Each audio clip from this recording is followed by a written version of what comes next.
63వ రోజు దానియేలు 1 నుండి 12 అధ్యాయాలు చదవండి. ఒక్కొక్క ప్రార్థన 21 సార్లు చేయండి. ప్రతి దుష్ట వివాహ నమోదు పుస్తకంలో వ్రాయబడిన నా పేరుని నజరేయుడైన యేసు నామమున తుడిచివేస్తున్నాను. ఆమెన్. ఆధ్యాత్మికమైన దుష్ట దురాత్మ వివాహాన్ని తిరస్కరిస్తూ దానిని కొట్టివేస్తూ నజరేయుడైన యేసు నామమున విడిచిపెడుతున్నాను. ఆమెన్.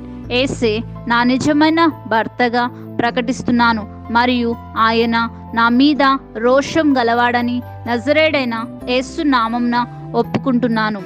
ప్రతి దురాత్మ భర్త భార్యలకు నజరేయుడైన యేసు నామమున విడాకుల ధృవపత్రమును జారీ చేస్తున్నాను. ఆమెన్. దురాత్మ భర్త భార్యలారా, నజరేయుడైన యేసు నామంలో కింద పడి చచ్చిపోమని ఆజ్ఞాపిస్తున్నాను. నా జీవితంలో దాగి ఉన్న దురాత్మ భర్త భార్యలను నజరేయుడైన యేసు నామమున ఎన్నటికీ వీడలేని నిత్యమైన గొలుసులతో బంధిస్తున్నాను. నరకం యొక్క ప్రతి దుష్ట సాక్ష్యం మీద నజరేయుడైన యేసు నామమున పరలోక సాక్ష్యం యొక్క విజయం వచ్చునుగాక. ఓ దేవా, ఆధ్యాత్మిక ఉచ్చు మరియు ఒప్పందము నజరేయుడైన యేసు నామంలో జ్ఞాపకమునకు తీసుకొని రండి. ఇప్పుడే యేసు రక్తమును ప్రతి కలుషితమైన వస్తువులపైన నజరేయుడైన యేసు నామమున నెట్టివేస్తున్నాము, కుమ్మరిస్తున్నాము.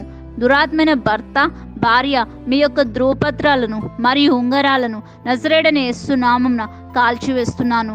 పరలోకమందున నా తండ్రి, నా ప్రార్థనలన్నిటికీ సమాధానాలు ఇచ్చినందుకు నజరేయుడైన యేసు నామంలో కృతజ్ఞతాస్తుతులు చెల్లిస్తున్నాము.